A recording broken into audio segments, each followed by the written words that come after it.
Okay, well, hello everybody. I think there are only a couple of you, and maybe we'll get some more people joining us, hopefully. Although I do know that a lot of people have taken the final already, so this may not be something that is a big imperative if they've already completed most of the coursework. So if you can't hear me, let me know somehow. Hopefully you can. And I'll go ahead and record this, and if anybody doesn't who wants to look at this later, you can feel free to do that. So anyway, hopefully you guys can hear me, and we'll go ahead and get started. I don't have a lot to do tonight, which is the good news, I think. So let me see here. Okay, just want to make sure I wasn't muted. Okay. So I don't have a whole lot to do tonight because I've got a lot of it done. A lot of it's been recorded. And so in that respect, I guess I can sort of understand where people are coming from. The material that I'm going to talk about is mostly theoretical, some of which I've begun to talk about in week 6's video or week 6's class session that we did last week. So really what I'm going to do is just simply talk about sort of how we wrap up all of this discussion about theories and different views of the economy, different views as to where government should fit into the picture. And hopefully we'll tie it all together. And so I think what I'm probably going to do, I know there are only a couple of us, and if you have questions, feel free to just hang out, and I'll be more than glad to answer your questions. There's no way I've got material to go to 8:20, so don't worry about that. In fact, I'm probably not going to take a break because I don't think I'll go beyond. Well, I don't think I'm going to be here long enough to really do a break. So, and this is not unusual. This is really the way the course was designed, because in the face-to-face setting, we usually have an exam this night. I usually talk for about an hour, then we have the exam and we're done. So this is not terribly unexpected. It's just obviously a different setup given COVID. So, so I'll wrap it up sometime, hopefully no later than 7 would be my expectation. So what I want to do is I want to pick up where we left off last time. If anybody has any questions for me, though, I'd be glad to answer anything for either, I think only 2 of you. Let me see if we've got more people joined. I know we had we got more people. People are joining all the time. So if you do have questions, feel free to let me know. I'm more than happy to answer those for you. Hopefully we've gotten some of the bright space issues resolved. By the way, this is something I've been talking to some of my colleagues, and not every section has been impacted by some of these bright space issues, but some have. And there's apparently some issue with visibility of there's some setting that instructors now need to set, which we've been working with Brightspace for a few semesters. So hopefully we'll try to get those kinks worked out. But hopefully in our section, we've gotten that resolved. And if I'm wrong about that, hopefully you'll let me know. And again, feel free to get with me tonight or even tomorrow or whenever. I probably won't post the final grades. Since the discussion for week 7 is open until Sunday, I probably won't post the grade till Monday. I'll probably do that Monday morning. So, because technically the class, if you look in the catalog, or the course schedule, the class doesn't technically end until the 12th Sunday. So even though we're having a graduation tomorrow night, it doesn't actually end until Sunday. So you can post up until then, and I'll go ahead and take those into consideration in the grading, and you'll be able to see what you did, because I'll post them probably sometime in the morning on Monday. Okay. So, okay, well, if anybody has any questions, feel free to get with me now or later, or whichever. I'll be here most of the day tomorrow. I'll be on campus in my office in Max Salazar. I've got a couple people dropping by, so feel free to do that as well. I'm on the 5th floor in Max Salazar. Otherwise, you can get with me by phone or by email. So what I want to talk about tonight is theory.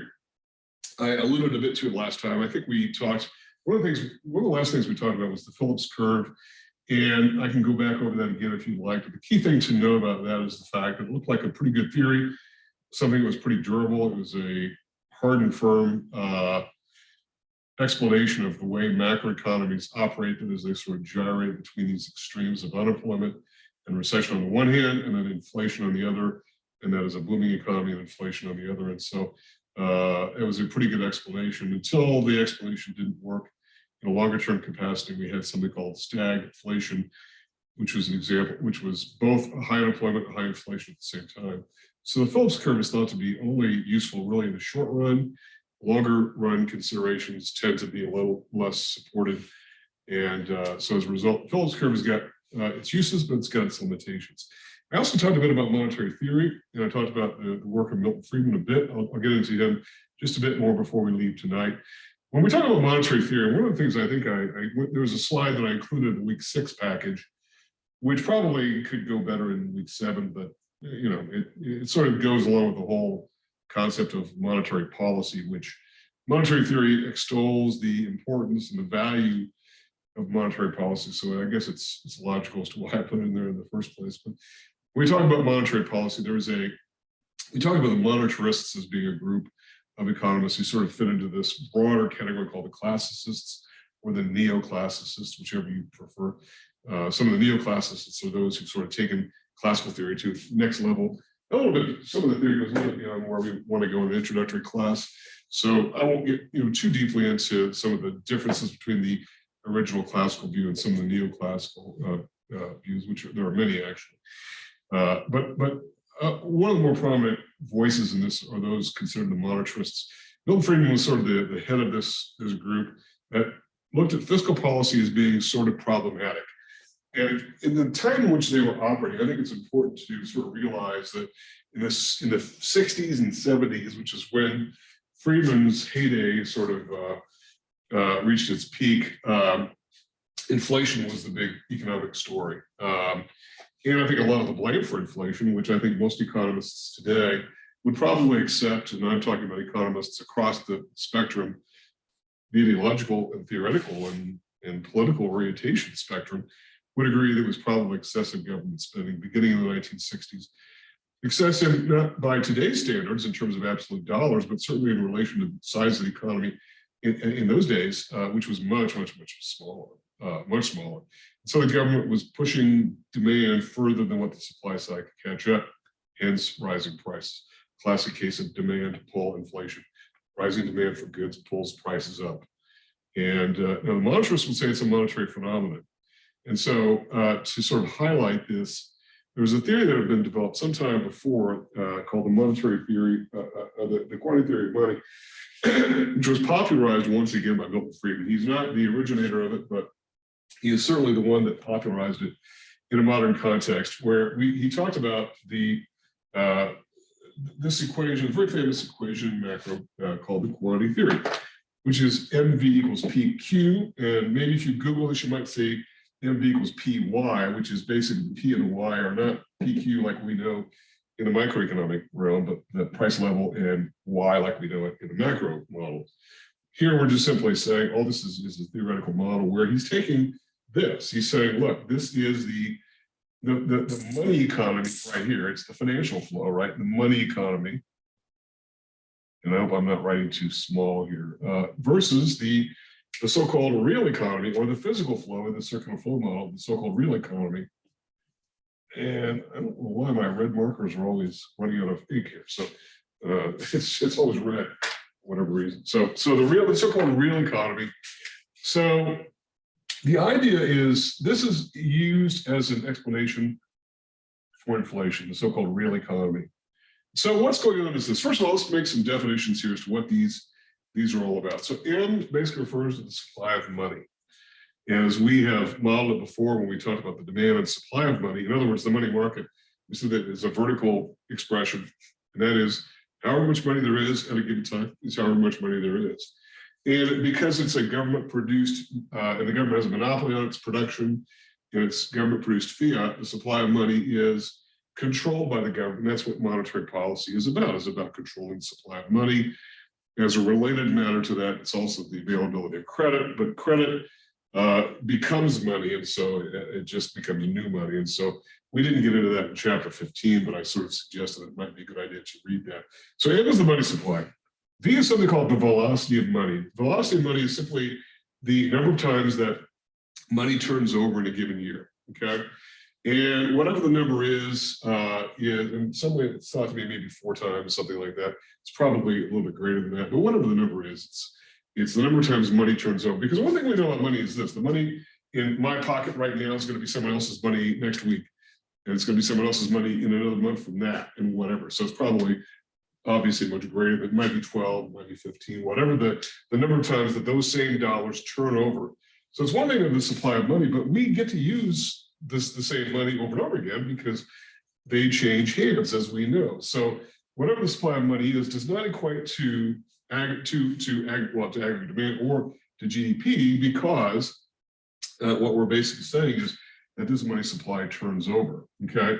Now, there's an equation of these two, because if you think that we've said before that for the most part, the money economy should match the real economy. It mostly does. And when it doesn't, we see things like inflation or deflation, and that is something that usually is managed through monetary policy, which I think, as I've said before, I think we can say has been relatively successful, particularly in the years since the Great Depression. So much more has been learned about monetary policy. So what can we say about this? If this is the money side of the economy, then this is basically the production of goods, GDP, the price of goods times the quantity of goods. Well, that's for the entire year. That's the entire output of goods throughout the economy. So the question is, what is this telling us? And what is it trying to explain? What it's trying to explain is why there's inflation. In other words, why do we get rises in the prices of goods? And so for us to understand this, we need to make a couple of assumptions. The first of these is, remember that this is an equation. We're saying that the money side of the economy is equivalent to the price of goods times the quantity of goods. In other words, the output of goods in the economy. And so when we have these two variables, we're going to say the assumption is, and in fact, not only the assumption, but the observation is that the velocity of money is considered to be stable. Okay? It's considered to be stable. And the reason it's stable is this: the vast majority of transactions are those that are not offbeat, they're not out of the ordinary. If you're an ordinary consumer, it's not common that you would go out and make some outrageously large purchase using maybe borrowed money or taking money out of your retirement or whatnot to go buy a $200,000 sports car, for instance. I'm not saying it never happens, but the instances of those are so small, it would not impact the macroeconomy. Or, you wouldn't go out and speed up your spending decisions. But velocity is stable, and that's what's really going on here. Most of these transactions are routine. In fact, most households have the same sorts of expenses month after month. They pay them with relatively the same regularity, and the same goes for businesses. They pay their employees on a relatively stable basis. That's for the most part the same dollar figures, and so it's relatively stable. As a result of this being stable, quantity is also thought to be stable. So this kind of reminds us a little bit of the discussion of GDP from the expenditure side, where we said that consumption was mostly stable throughout the economy. And that was good news, we said, because about 71% of all spending in the economy was done by households, which I think is a surprise to a lot of people, because I think there is a tendency to think that it's companies that dominate the economic scene and whatnot. And no question that companies dominate the supply side of the market for the most part, but nonetheless, from the demand side, certainly households are in charge to a large extent. So we're going to say both these are stable. So the question is then, how do we explain the rise in the price level? And the explanation for the rise in the price level must be, if this is going up and these guys are stable, it must be the explanation is a rise in the money supply. So a rise in the money supply explains inflation. So a rise in supply of money explains the existence of inflation. And so as a result of this, what is the solution to this in monetary theory? Well, monetary theory basically holds, and we'll come back to this a bit when we get into talking about this from the standpoint of monetary theory as part of what we call the classical school, which is sort of the larger umbrella, theoretical umbrella to which it fits. It's basically saying that, look, if you can control the money supply, then you can control inflation. And so the goal is, so the theory is this: okay, you've got to have some money growth, because if the goal of macroeconomics is to produce maximum employment with maximum price stability, and you've got a growing population, well, then you've got to keep the economy growing, right? If the population is growing. If the population is not growing, then maybe you're presiding over a different set of circumstances, but that's not what we're faced with in most of the industrial world. If anything, our population is growing.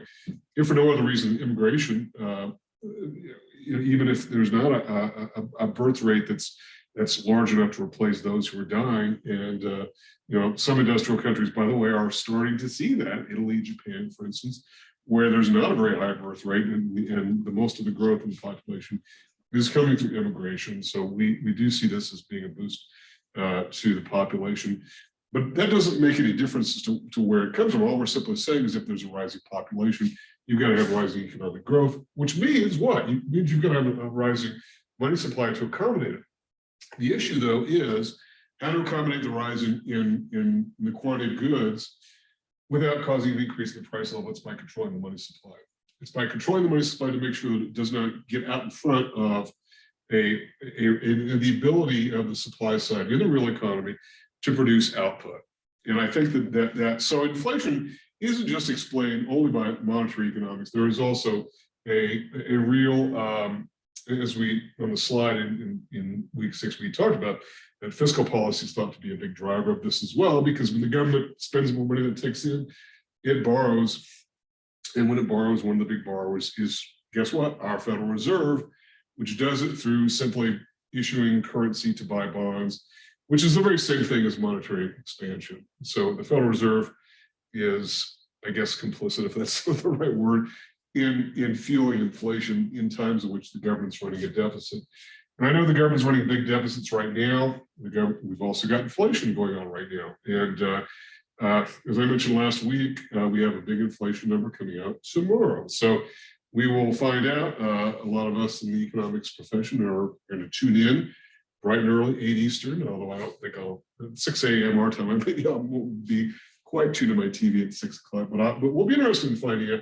The word is that it's going to be a pretty hot number for inflation for the previous month, that is November. We'll see what happens. So we'll see whether or not we have inflation. But that's one in the monetarist theory. This is the explanation for this. It's not due to velocity, because velocity is stable. It's not due to the output of goods, which is considered to be stable. It's got to do with the money supply.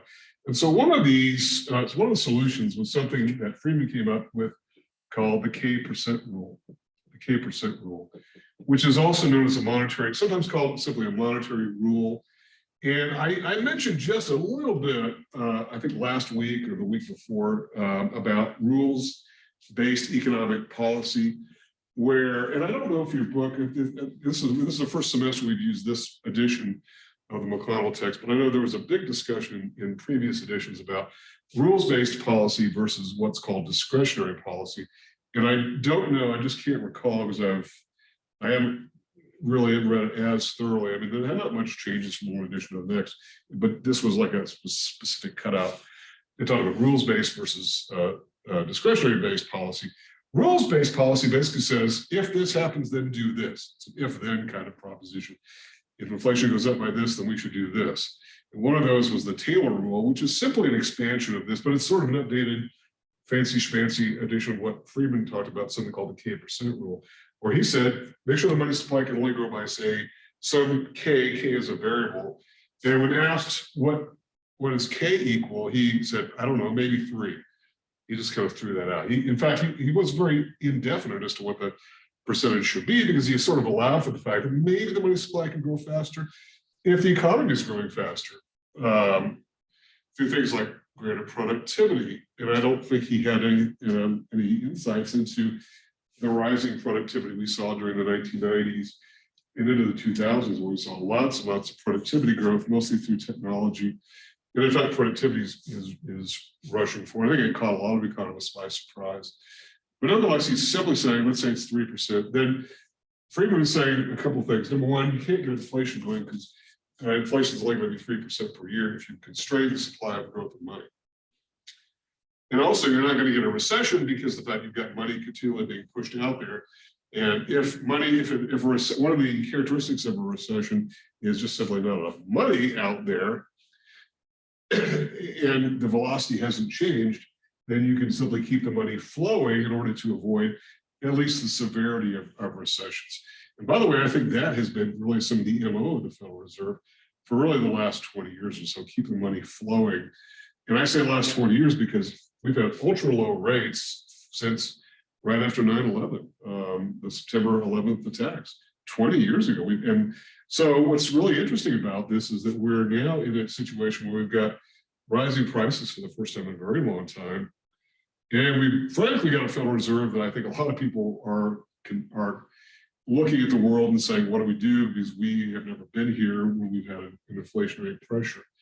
Do they apply something like the K% rule or the Taylor rule, which I won't get into because the Taylor rule's got more elements to it than this. I just want to sort of get this out here just to sort of talk a bit about the idea of rules. And the classical school is much more agreeable to the whole idea of rules than are the mainstream view of the matter. So the idea is that if you grow the economy a little bit, the money supply will drive that, and it will also prevent recession. Okay, so that's essentially what the quantity theory of money is all about. It's a fairly simple type of representation. Doesn't get too much more deeply into it than what I've described there. So if you have questions about it, feel free to let me know. Okay. All right. So what I want to do is just in the time that we've got, I'm already 20 minutes in, I've saved the time we have left, is to talk about these two major theories that have developed over time. I thought somebody made a really good observation in one of the discussions about the theories being old, and if these theories are both old, classical theory is even older than Keynesian theory, and Keynesian theory originated in the 1930s, and so maybe we need some sort of reboot. Maybe that wasn't the exact words, and I hate to put words in people's mouths, but they're old theories, and as a result, it's really hard to say that we're latching onto one or the other, or that one or the other that is classical on the one hand, Keynesian or mainstream on the other, that either of these are applicable at any particular time. And I thought that was a good observation. What I think I should point out is the fact that if we talk about the two views, which are the mainstream or Keynesian view and the classical view, yes, both of them have been around for a long time, but they've gotten updated, and are continually being updated through new research and new findings and new ideas, particularly about this whole business of productivity that is talked about. I mean, we've got an increasingly productive economy, and as a result, we're producing lots and lots of output very quickly. I mean, we're over $20 trillion in output. And if you go back, I mean, even at Friedman's heyday, I think we were only producing around 2 trillion of output. So we're 10 times bigger, you know. And so, I mean, it's a much, much bigger economy. And as we become more productive, and as our population grows, we can expect it to grow even more. And I think one of the question, and this ignores the question of distribution of income and wealth, which we know is uneven, but the point of it is that yes, they're old, but there have been lots of updates and reboots to this. There is a version of Keynesianism called neo-Keynesian theory, which kind of takes a bit of the neo-classical theory, but the two groups are classical on the one hand, classical being much older. And so what we mean by it is this, that if you took an econ course that involved macro sometime up before the 1930s, it would probably have a heavy dose of what is known as classical economic thinking. And that is very heavily rooted in micro, okay, in terms of markets, and very heavily rooted in the idea that markets are generally efficient, and if they're out of whack in any individual market, it will get itself back in order on its own without any kind of need for government intervention in order to step in and solve these particular problems. And what happens in one market can be translated to the bigger economy as a whole. That an individual market for whatever, for shoes or toasters or razor blades, whatever, is only a metaphor for the entire broader economy, because the broader economy would react the same way that the individual markets do. If there's good balance, it'll work itself out, and it'll do it on its own because actors will find the right level. That's the original classical view of economics in a very, very quick nutshell. That is very much micro-based, and it says that markets are generally efficient, and so are macroeconomists. Well, the problem is that it didn't really explain things, because by the 1930s, we had a global depression that just went on for year after year after year after year. And so along came a British economist named John Maynard Keynes, who I think is very interesting. Chapter 11 of your book, which is now assigned for this course, and I was just talking to one of our administrators in business. I said, we don't really cover this chapter dealing with Keynes in chapter 11. It's a very technical chapter, and I think it's a little bit too much in the 7-week class to do, but it's good. It sort of lays out what is the beginning of macroeconomic thinking. But Keynes was a British economist who said, look, the classical economic thinking is not working. If it were, we're now in the 7th year of depression, global depression. His major work was written in 1936. It's called The General Theory. It's actually called The General Theory of Employment, Interest, and Money. I have had the displeasure of reading it a couple times. And I say that because it's very difficult to read. And if you don't take my word for it, almost all professional economists say it is so dense. And I mean, I took a look back over it a few months ago, and he'll start talking about things. He'll name things, weird variables, like he'll say imports we'll call A, which and see as he gets going on, he talks about A. What is A again? And his imports, it's just really, it's very dense. He also writes in a sort of a Victorian style, which is hard for the American reader to follow, particularly a modern American reader. But it does lay out the foundation for things that really set the stage for what macroeconomics is all about, saying that classical theories don't make sense. Now, Keynes is an interesting character, and he first gained prominence in the right after World War I in the Versailles Peace Conference, where he was a representative of the British Treasury, and he basically objected to the war reparations that were being imposed on Germany. He was basically saying there's no way Germany is going to be able to make these payments that are being demanded of it. And he was very vocal about it. He was eventually fired and sent home from the Versailles Peace Treaty. And he then wrote a book, which is very famous, called The Economic Consequences of Peace, in which he related in excruciating detail. This is a very interesting read, I think, where he basically did things like count the number of boxcars in Germany and the number of working age men. It was mostly men in the workforce in those days. The amount of production of all these different kinds of agricultural outputs, of coal and all these, and you know, the productive capacity in rail lines that were still open and all that. And he said, there's absolutely no way the British or the German economy is going to be able to satisfy the demands of the British and French. And as a result, what's going to happen is that they're going to overinflate the money supply in order to be able to pay these, because they can't pay them in gold. There's these reparations in gold. They're going to have massive inflation. They're probably going to have lots of political instability as a result. By the way, World War I is sort of the first half of what's going to be another conflict with Germany. In other words, they were basically at halftime, and he was saying, this is a good generation before the Second World War. And he was saying, we're going to have another war because this is going to happen. Now, obviously, some people thought he was a lunatic, but think about how right he was in every single instance where he was, the idea was that Germany did exactly what he thought they would do, inflate the money supply. They had massive inflation, to the point where the term hyperinflation really, the event which sort of embodies that is the German inflation of the early 1920s, where people literally, you know, the old story about people having wheelbarrows full of cash, which sounds like a good thing until you realize the cash is not worth very much money. People were given 2 lunch hours, one to go have lunch and the other go shopping for goods before they went up in price that night. It was massive runaway inflation. And in fact, Germany did resolve its problems through a dictatorship, which when the Nazis came to power, they basically just retired the old money supply and started over and ignored the rest of the world. And we knows what happened. And we all know what happened after that. So interesting person. The ability to put things together is, I think, what is interesting about Keynes.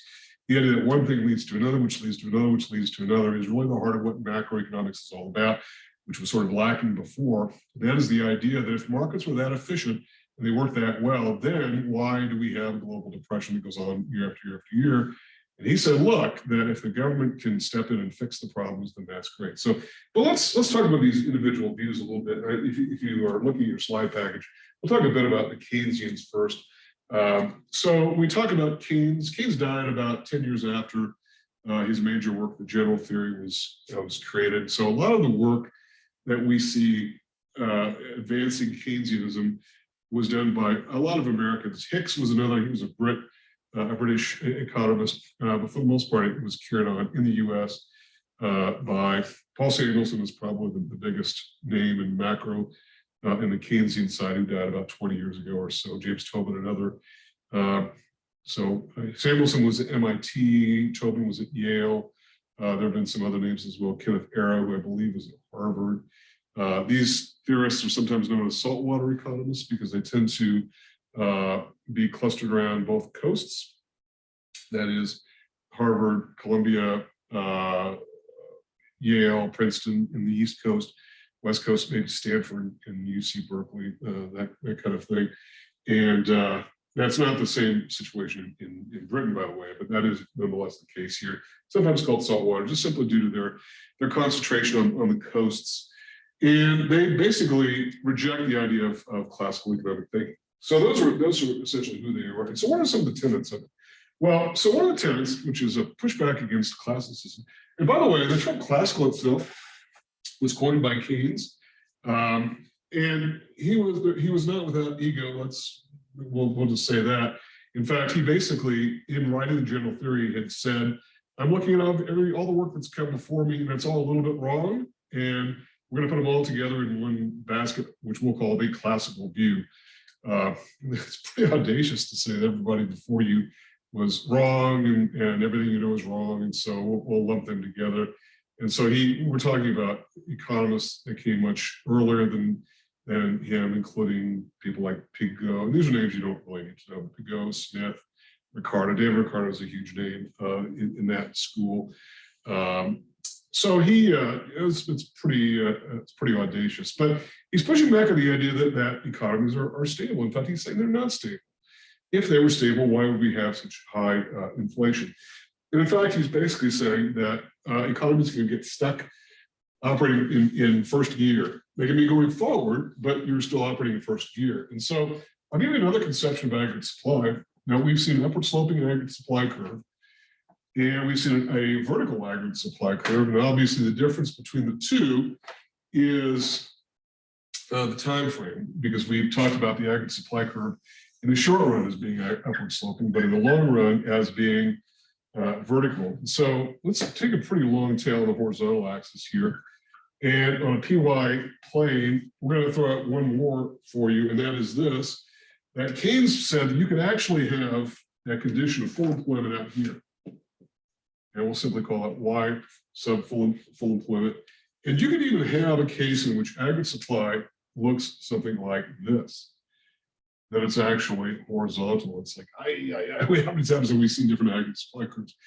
Upward sloping, horizontal, vertical, and now we've got, now we've got the horizontal. So what he's basically saying is this, is the fact that you could have an economy here operating well below full employment, well below full employment, so 80, 81, 82, et cetera.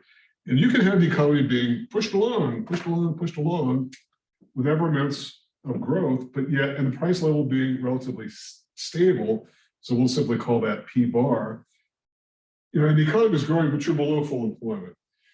And he's saying that you can pour on the gas and step up aggregate demand primarily through fiscal policy, government spending, and tax policy in order to push the economy closer to full employment. And he's saying it will work through the multiplier. Really, one of the first to describe the multiplier was Keynes himself.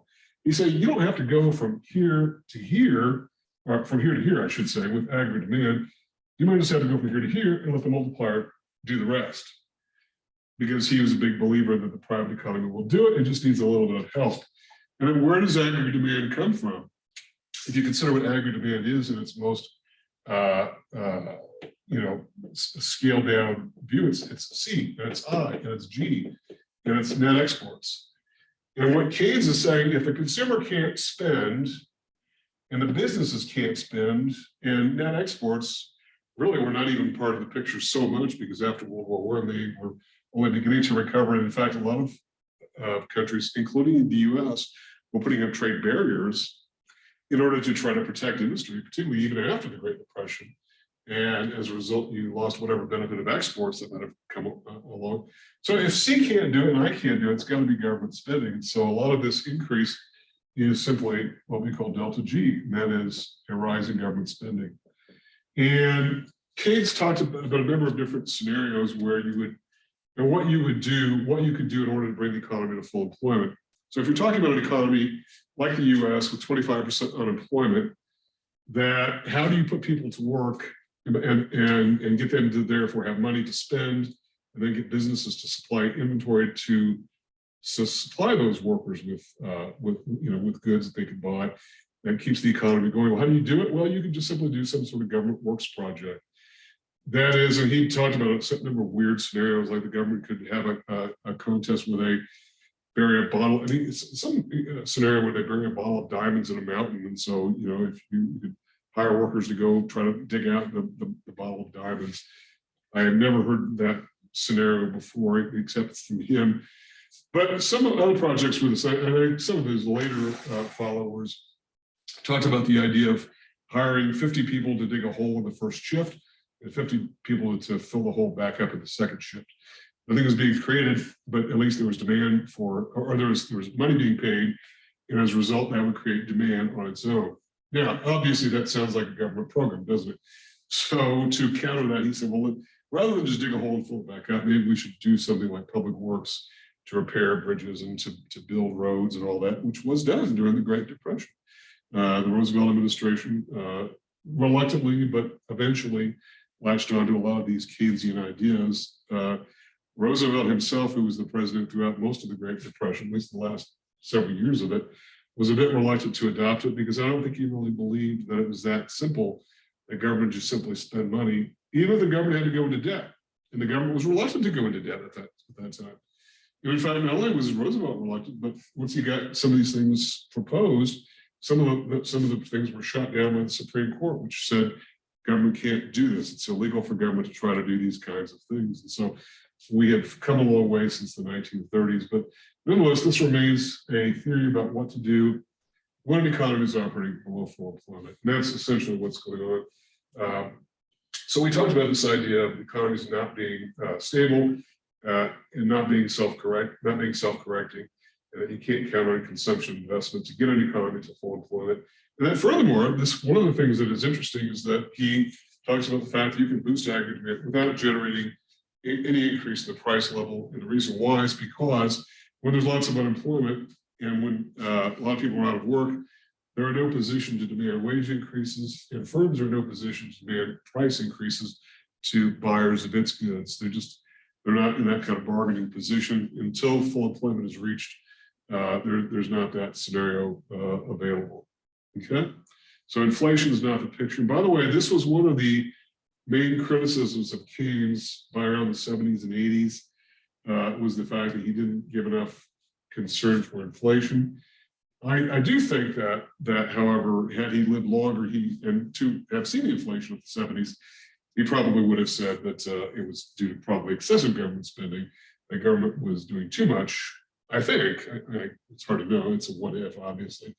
But I don't think that he would have totally ignored it. I think he was just simply saying that this is where we are now. And I think that one of the things that's interesting is that he basically, on the very first page of the book, said, look, this is being written quickly in an emergency fashion. And the book is for professional economists only. That most people aren't going to be able to read it. In fact, I think that's a pretty fair thing to say. It would be like me reading a medical journal. It wouldn't make any sense at all.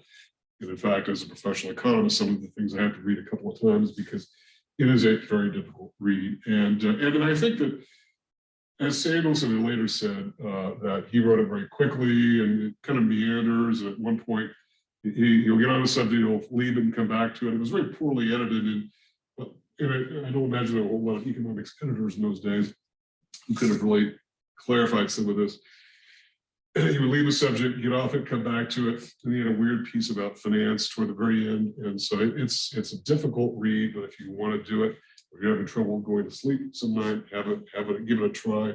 You can probably find it online for not much money, like through Kindle or whatever. So anyway, so without inflation, and then he's really talking about monetary policy being ineffective. That discretionary fiscal policy is the way to go. Discretionary, that is choosing the programs that government invests in order to boost the economy. Now, monetary policy can't do it.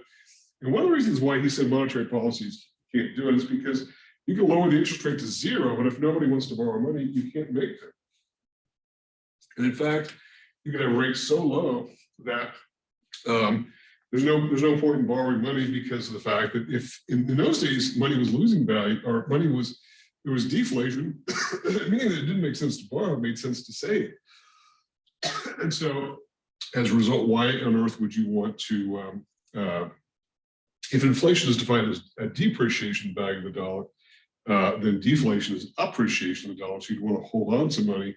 And so there's no point in borrowing. You'd rather save because there's no point in borrowing, okay, just given the particular situation. So, and I think we've seen some of that play out, particularly after the financial crisis of 2008, where interest rates went super low, and yet it took a very long time for people to get back into the market to borrow. Okay, so that's Keynesian theory in a nutshell. Are there questions about any of that at all? I'm going to leave this up here because we're going to sort of do a little bit more with that.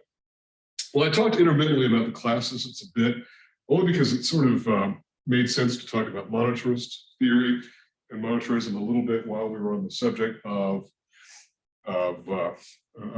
monetary theory.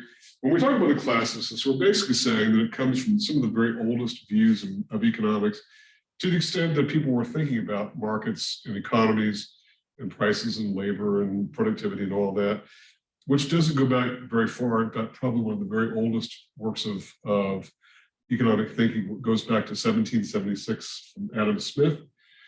1776 sounds like a precious year. Just consider the fact that he was on the other side of that argument. He was a British subject, and talking about industrialization in Britain and what that was about. His work called The Wealth of Nations was very important, but it doesn't resemble anything like modern economics today, except he did form the foundation for it. And by the way, Smith was considered to be somewhat radical in his day because he was sort of pushing back, he was sort of promoting industrialization and the growth of the economy through, rising productivity, rising employment, better ways of doing things, division of labor. That all was a pushback against some of the power structure, which was still, even in those days, based on the landed aristocracy of feudal lords whose titles went back hundreds of years and who made their living off of other people farming for them and paying them rents. That's where the term landlord comes from, is paying lords for the use of land and premises. So he was saying, look, that should be less important today. We should be producing more valuable output through different means. So he had a lot to say. That was for the times in which there were no tools of economic analysis available. Smith's work is important. Along with David Ricardo, I think, are probably two of the most foundational economists. And Ricardo was a little bit more, came a little bit after Smith. They weren't exactly contemporaries, but Ricardo had a long career in finance. He was also a member of the British Parliament and had a lot to say about things like free trade. And was really one of the very first to sort of sketch out how markets can operate. So he would have formed some of the backbone of classicism, along with Smith. And by the way, we sometimes fit Karl Marx in there, and I know that that's probably the last name you thought would join in, but nonetheless, Marx is sort of considered a classicist because of some of his observations. You might not like his solutions, which are frankly no longer very popular, and one of the main centerpieces dealing with labor is not particularly supported at all by the modern view of economics. But he had a lot to say about the observations about how economies can change over time. And in particular, he did talk about this decline of agriculture, decline of landed aristocracy being replaced by industrialization. Now, Marx's beef obviously was that it was exploiting workers who at least had the stability of having a place to live and a place to go to every day, where that was becoming less stable in an industrial society. So we put Marx in that category. Marx is probably one of the very few thinkers who kind of pops up in all kinds of academic disciplines. He's obviously controversial. He's a little bit too hot to handle for high school courses, so he probably didn't study as much. He might have. My high school sort of did a little bit, but he does nonetheless have a lot to say about a lot of things, and so he sort of fits into that list as well. It's only the 20th century, though, in the classical theory that really got going. And so you had Milton Friedman, who arose at the University of Chicago. These thinkers tend to be concentrated around the Great Lakes, which are freshwater bodies of water. So sometimes they're called freshwater theorists. University of Chicago being sort of the epicenter of that. Friedman was there throughout the 50s and 60s. A guy named Friedrich Hayek, who came over from Austria, and there were a number of people from the so-called Austrian school who sort of are a subset of the classicists, who were very much free market thinkers, skeptical of government, but their experiences were a little bit different because they saw what was happening in Europe at the time, and where there's so much government in some cases, like in Eastern Europe, they thought it was stifling political freedom, which I think is a good argument that in Eastern, I mean, you're talking about a country, Austria, which is right on the border with Hungary, which was a socialist or communist state, and very close to what was really a hostile superpower, the Soviet Union. So their particular views, even though they sound a little bit paranoid to some, I think can be understood by the context of the time in which they are writing. The government can sometimes do too much. So sometimes people get the idea that the classicists are anti-government. And in fact, it doesn't help matters much that Friedman's own son was sort of an anarchist. In fact, was an actual anarchist. And not Milton Friedman himself, but his son David. So that sort of lends a little bit of fuel to that particular fire. I don't think that is really what's going on. I think with Friedman, he brought people along the wrong way a lot, made a lot of enemies, and in fact, for a very long time, classical school, the neoclassicists, were sort of marginalized, really. In fact, it's been noted that Keynes's picture was on the front page of Time magazine as late as the 1960s, and he'd been dead for about 20 years. And so Keynesian theory lived on, and Hayek, in fact, couldn't get hired in the US because he was really sort of anti-Keynesian, where all the econ departments in the macro area, at least, were more of Keynesian sort of, and now the Keynesians have sort of reclaimed the mantle of mainstream, because there was such a pushback beginning in the 60s and 70s, where they really sort of, I think, sort of regained the upper hand. And I went to one of these freshwater schools at the time, and I can tell you that there was a substantial amount of skepticism of Keynes. A lot of professors said that he was a depression theorist. He was a sort of a dead letter at this stage of the game. The government needs to dial it back. That private sector can do more things. And we don't need so much government, et cetera. And so there was a lot of skepticism over government's role in general. And we see this in the various manifestations of classical economic thinking. So what are some of the tenets? That economies are fairly stable. As I mentioned at the outset, that if you take the idea from micro that markets are generally stable, that if they're out of equilibrium, they'll find their way back to equilibrium. Well, the same goes with the macroeconomy, that individual markets are simply subsets of the broader case. Now, Keynes rejected this and said, look, you can't just simply say the macroeconomy is equivalent to the sum of its parts, which is what the classicists would say. Classicists disagreed and said, no, it actually is. The macroeconomy can get out of whack, but it's oftentimes due to government doing too much. And I think they had a lot of support from the cases in the 1960s, which in fact saw lots and lots of government spending. And as a percentage of GDP, we were running bigger deficits than what we are today, even though today we have these gigantic budget deficits. And some $1 trillion a year, which sounds like a big dollar figure, and it is, but we're also producing over $20 trillion in output. So that's a big number too. So you kind of get the idea that these are relative to one another. But back to the idea of where the classicists stood, they were very much skeptical of the role that government can play. And that furthermore, if there's an output gap, that is a condition in which full employment GDP differs from the actual GDP, that it will find its way there. So in the case of a recession, what the classicists are saying is this, that how will this self-correction happen? The self-correction will happen because if there's unemployment, workers will accept lower wages and they'll go back to work. Firms will accept lower prices and they'll move the inventory that won't move, it'll get moved out. Yes, they might have to lay off workers and close down plants and buy less inventory. And all that works its way backwards into the economy because firms are going to produce less output if there's less demand for it. But eventually, that things will bottom out and will begin to recover once workers will be earning more, spending more, and firms will order more from their suppliers who will order more from manufacturers, and the economy will work its way back to full employment. In the opposite case, when there's inflation, it's difficult because they're saying once you get inflation going, it's tough to bring it back down because of this ratchet effect that we talked about before, that prices are considered to be downwardly inflexible. So inflation is thought to be problematic, even though it could also correct if it overshoots as well. It's just a bit more problematic and will often involve a recession in order to happen. And then furthermore, when we talk about the conception of aggregate supply, where's my red marker? That aggregate supply in the classical view is what gives us this vertical bit of aggregate supply in the long run. And so we really have, this is the short run aggregate supply curve upward sloping. And then beyond this, once we add more once we start adding more aggregate demand, yes, we might get economic growth, and the economic growth that will come with higher prices. So yes, you're going to get economic growth, and that's good, but you're going to get higher prices, and that's bad. And furthermore, once you get so much demand, once you're well beyond full employment, that any increases in aggregate demand, all they're going to do is simply add to the price level. They're not going to create any more output. All it's going to do is add an increase in the price level.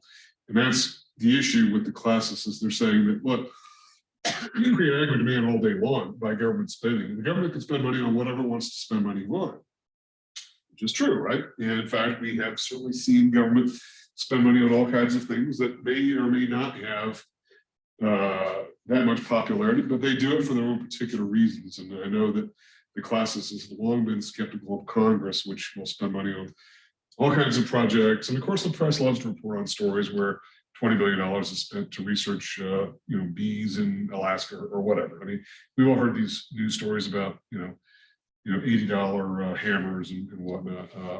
These are all stories the press loves to report, but they are an example of the fact that government can sometimes not be constrained by the usual limitations that are imposed on the private sector, that they tend to be a little less sensitive to price and can tend to spend money on things which may or may not have any particular bit of importance at all. So, and a lot of people, I can recall, unfortunately, I'm old enough to remember the space program going to the moon, where a lot of people were saying, why are we going to the moon? Why are we doing this?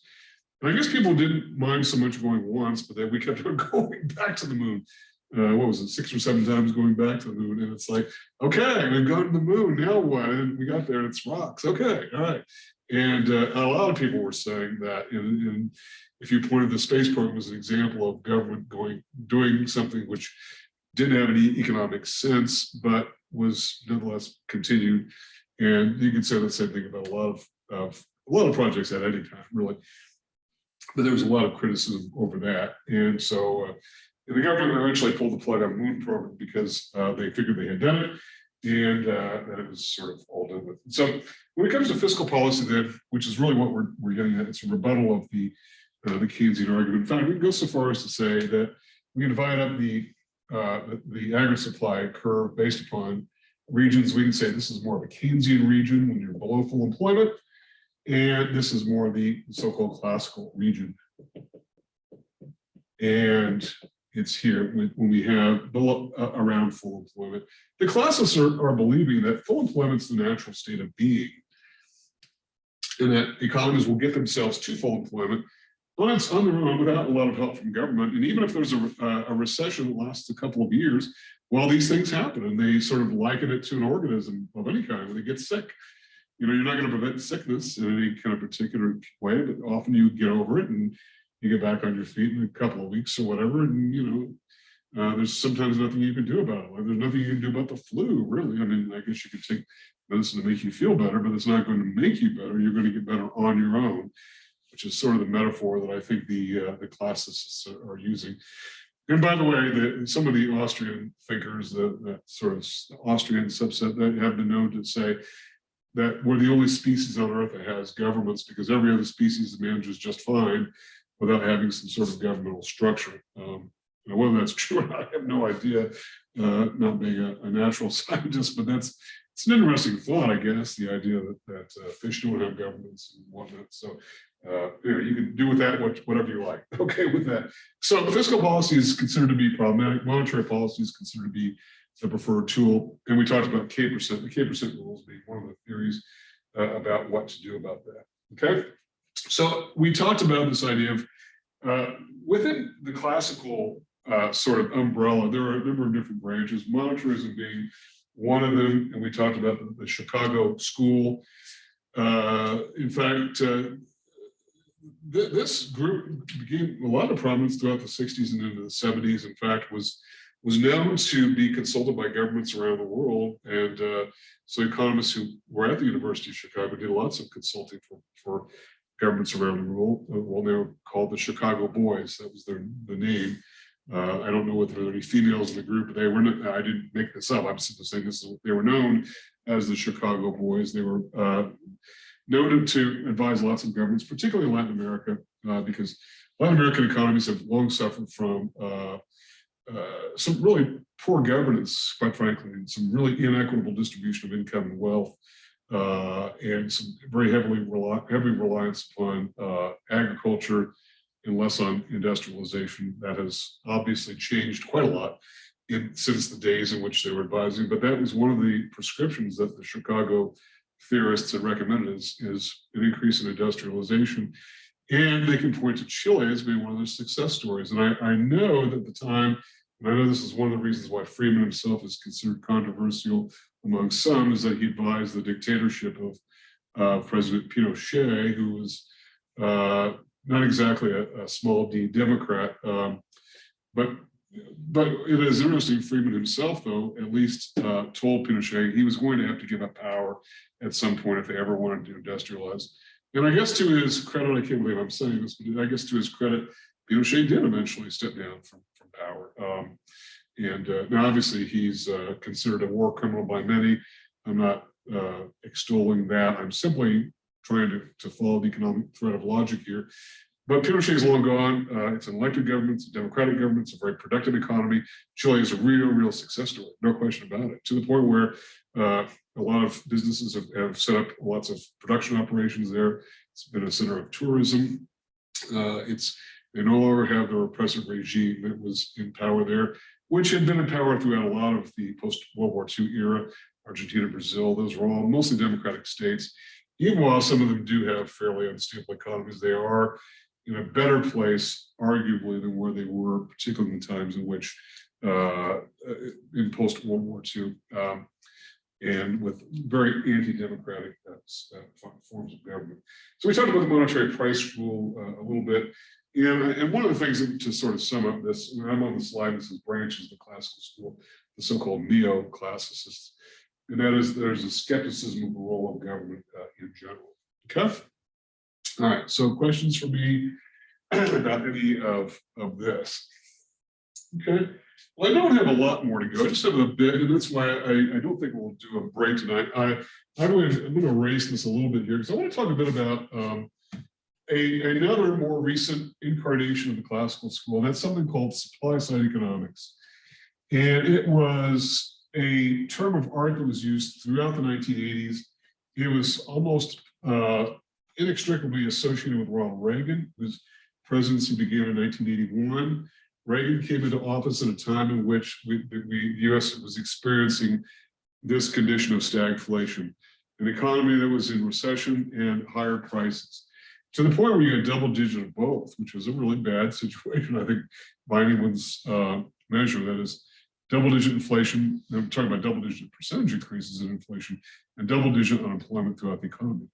It obviously got better, things got better, and Reagan got a lot of the credit for it. Whether he deserved the credit or not is a political question, but nonetheless, he did come into office at a time in which a lot of people were skeptical of anyone's ability on the part of government to fix the problems. And in fact, I can recall some of my professors when I was in college in those days talking about the fact that Reagan wasn't moving quickly enough and that Reagan had better figure this out or he would not be reelected. And today, Ronald Reagan did win re-election very convincingly 4 years later, and today is thought to have had a relatively successful presidency. From a political standpoint, he's not everyone's cup of tea. I get that. A lot of my friends do not like Ronald Reagan very much. I know that. And I try to keep the politics out of it, other than the fact that politics and economics sort of do cross paths a lot. So supply-side economics, I talk about it because it was very prominent during the 1980s, and typically is associated from a political standpoint with the Republican Party, of which Reagan was sort of the standard bearer of the time, and had a lot to do with tax policy. And in your book, I think it actually is talked about, not in chapter 19, which is where we're covering, but I think even earlier, I believe, along with the Phillips Curve. I think, I don't have the book in front of me here. I guess I could open it, but it doesn't matter. It's something called the Laffer Curve. And the Laffer Curve was based on the work of a guy named Arthur Laffer, who's still around. And at the time, he was in the University of, I believe, Southern California, and then he made his way to the University of Chicago. And today, I think, runs an investment firm in Tennessee, if I'm not mistaken. But he was very prominent, had a particular role to play. He had his own little segment on PBS on the Nightly Business Report, which is a little unusual for an economist to have his own particular segment. And the only other I can think of is Milton Friedman, who had his own program on PBS for a number of years. It's not usually something that economists get a prominent place. Larry Kudlow is the only other one that I can think of who actually had his own television show. So they typically do not host their own programs. Laffer had at least a segment, not his own program, but a segment. He came up with something called the Laffer Curve. So the Laffer Curve is controversial, and it's based upon this. Now, it depends on which axis you want to put these particular things, but it's based upon the fact that you can put tax revenue on the vertical axis, or you can put it on the horizontal, it doesn't matter. Tax revenue in terms of dollars, and then tax rates, that is the marginal tax rates expressed as percentages on the horizontal. And sometimes you have these inverted, and it doesn't make any difference. It just means the curve itself is going to differ. And then the Laffer curve itself looks something like this. And if you invert the axes, it's going to look something like that. So I bring it up because I've seen it both ways. Supposedly, the Laffer curve was first brought out at a meeting involving Dick Cheney, who was a member of Congress at the time, who became vice president. And I think Larry Kudlow was president. It was on a cocktail napkin in Washington, D.C., where Laffer is saying, if we have tax rates out here, and we'll simply call it tax rate 1 and then revenue 1, then what's going to happen is this, that we are stifling innovation. We're making it difficult for firms to invest because who wants to invest money in a new plant or inventory or a new product when a lot of it's going to get taxed away? So if we have high tax rates on corporations and on individuals too, then nobody's going to want to, who wants to take overtime if it gets taxed away? In fact, there was a very, very famous study of workers in Sweden who would routinely turn down overtime. And the reason why was because marginal tax rates were so high. And what's the point of working 2 hours extra when you're only going to give a few dollars in take-home pay? And it's more worth it to go home and spend time doing whatever you want to do rather than staying a little bit extra. That's part of the idea of high taxes being a disincentive. So Laffer was saying, look, if we just simply cut taxes, lower tax rates to say something lower, then we can actually have the best of both worlds. We can have lower taxes and we can have higher revenue. So he's simply saying, let's cut taxes and we get more revenue. That's essentially what the Laffer curve is saying, was that taxes were too high. We need to cut taxes. And what's interesting about this is exactly what was done in the early 80s. When President Reagan came into office, taxes were cut, the economy did grow. However, a lot of people were saying that the Laffer curve itself didn't achieve its main objective. Yes, taxes were lower and yes, the economy grew, but tax revenue didn't necessarily go up. And a lot of the fault for that was considered to be the tax code, which had lots and lots of loopholes and whatnot. And it doesn't mean that if you're making more money, you automatically pay more in taxes because of the existence of tax shelters, which were more prevalent than what they are today. But there are tax shelters for both individuals and businesses where you can make more, but you can sock more of it away. This was, by the way, the beginning of the individual retirement account and 401ks, where if you can put quite a lot of your extra income into and have it avoid taxation, at least for the period which it stays there, which could be decades. So the Laffer curve, it's interesting too, because I have a textbook that I think published in '84. This was toward the end of President Reagan's first term, where it was already sort of declaring the Laffer curve to be incorrect there, which is kind of interesting. That was by a couple of MIT economists, freshwater economists, who you could argue, well, they had their own particular view because they wouldn't like Laffer anyway. That's probably true. So the question is, all right, well, this is a theory which is mostly debunked. Why on earth are we talking about it? Why are you telling us about theories which have been debunked? Well, one of the reasons I do is because this keeps coming up again and again and again among members of Congress. If all we do is cut taxes, we can actually increase government receipts of revenue. And we hear it all the time where members of Congress are saying, some members of Congress are saying, we need to cut taxes, and we'll have increasing revenues. And that does not appear to be the case. The government cut the corporate tax rate by almost in half in 2017, and corporations are paying very much less in taxes than what they were. And also there were tax breaks for households as well, particularly households with dependent children. So yeah, there were a lot of breaks, but it's caused a big increase in the deficit, not much of an increase in revenue. But I bring it up only because it keeps coming up again and again as a theoretical idea that that this will be right. Now, by the way, Keynes himself talked about this possibility of happening, but it was not a major aspect. Cutting taxes was, if you consider fiscal stimulus to be two things, cutting taxes and increasing government spending, I think there's no question that Keynes would have favored increasing government spending because it can happen quickly, it can get out there, it's real spending, as opposed to cutting taxes, which may work its way into spending or not, because you can't make people spend, even if you give them a tax cut doesn't mean they're going to spend it. So you kind of get the idea that in the Keynesian world, government spending is preferred, and anything having to do with taxes seems to be more of a fixation of the classical school. Okay. All right. So questions about that at all? All right. One final subset. Without getting into, I could talk about the Austrians a little bit, but I really don't want to do that. In fact, the last one I want to talk about is a group of theorists who gained lots of prominence really around the 70s and into the 80s. It was called the Rational Expectations Theory. Rational Expectations Theory. Sometimes called RET. And even though it's associated with classical economic thinking, there is a particular, what are you going to make here? There is a particular subset of this that follows along Keynesian lines among the so-called neo-Keynesians. Right, there we go. Rational Expectations, RET theory. So rational expectations began as a sort of intellectual thought exercise beginning sometime in the early 60s by an economist named Youth.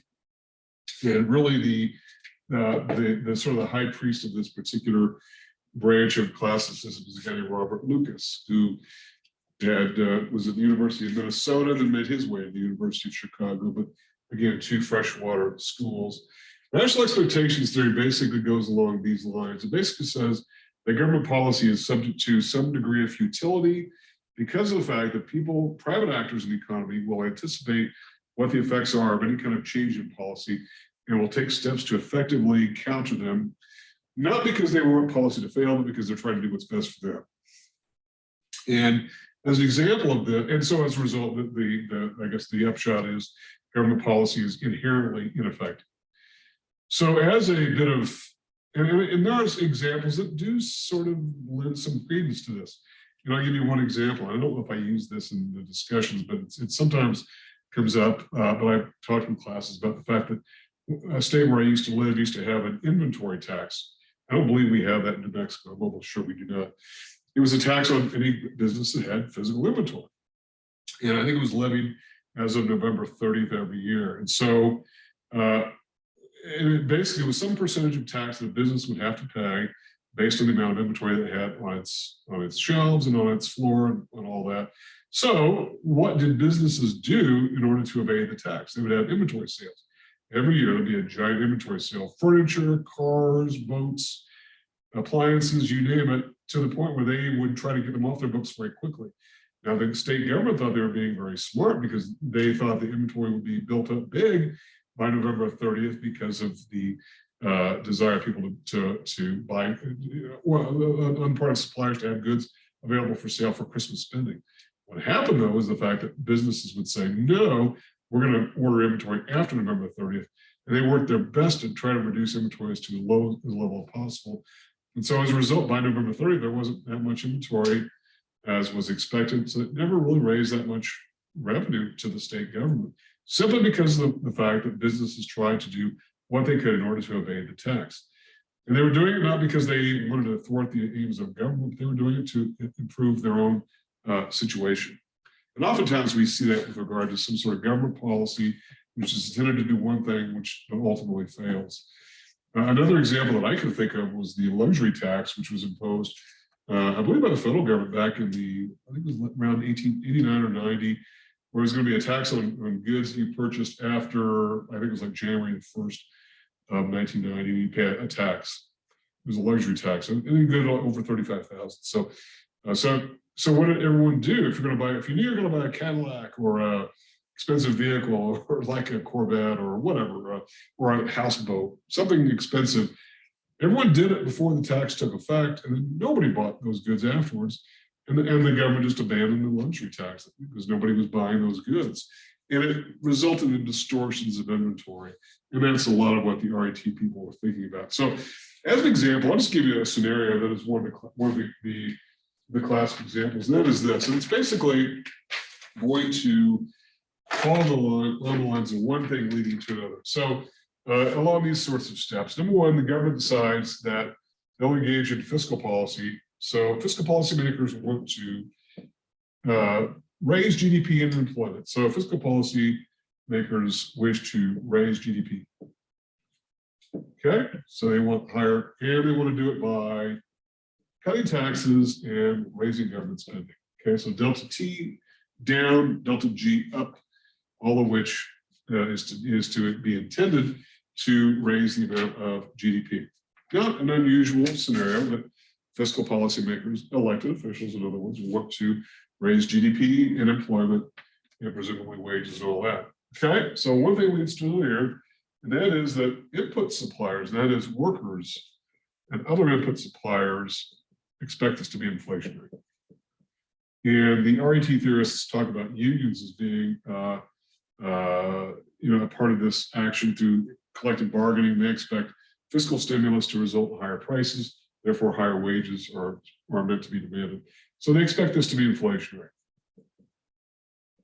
Okay, so if they expect this particular action to be inflationary, then what are they going to do? Well, then these input providers then are going to, that is, workers are going to demand wage increases.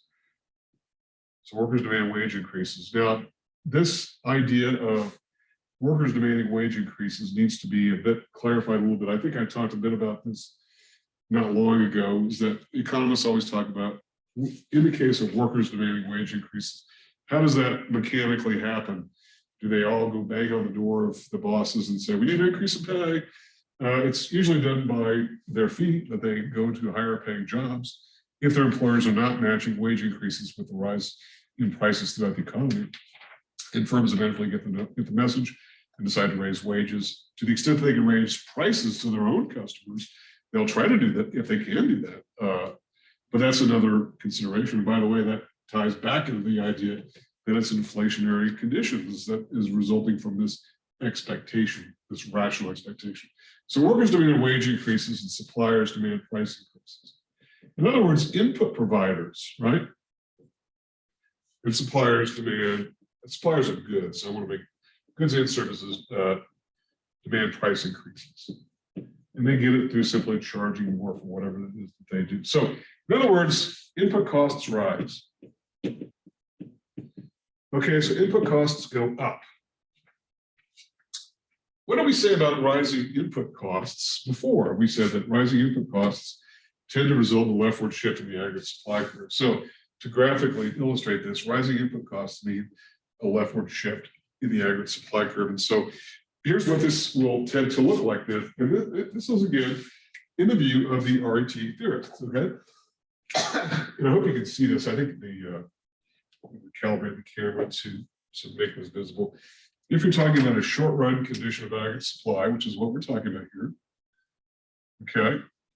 So aggregate supply in the short run right there, we'll call it ASSR0, and aggregate demand, we'll call that aggregate demand 0. We'll have some initial equilibrium condition that we'll simply call Y0. Put a little star by that since it is considered equilibrium condition, P0 there. So what about it? Well, if you've got a leftward shift in aggregate supply, what does this look like? If in fact input prices are rising, then you're going to have a leftward shift in aggregate supply from ASSR0 to ASSR1. I apologize for all the acronyms here. And so as a result, what do you have here? You've got a rise in price level.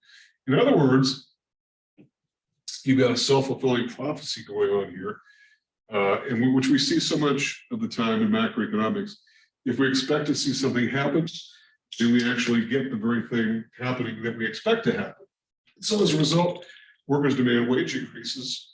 because they expect higher prices because they have wage increases, higher prices do materialize. Now, the RET theorists are saying this is ultimately part of the futility of increasing aggregate demand through fiscal policy, because it ultimately does not lead to any benefit. In fact, here's the thinking on this, and that is the idea that if in fact government tries to counter this, in fact, what about this case in which government spending does kick in? So government spending does find its way back in the economy, that you have a rightward shift in aggregate demand, and as a result, what have you got going on here? Well, okay, first you had this pullback in aggregate supply, but then the increase in aggregate demand brings you back around to where you began before, but guess what? Now you're at an even higher price level. And we'll put little stars by these because these are our equilibrium conditions. And so you've gotten no further along the road toward income and employment. Remember, Y is output equals income. So there's no real, on a real inflation adjusted basis, nothing real has happened except higher prices. And so as a result, because of the fact that people expect something to happen, it does happen. And so as a result, particularly fiscal policy is thought to be ineffective, that because all you ended up having happen is a short-term decrease and then just a boost back in the economy, but you've got the inflation that you didn't bargain for with no real increase in employment and income.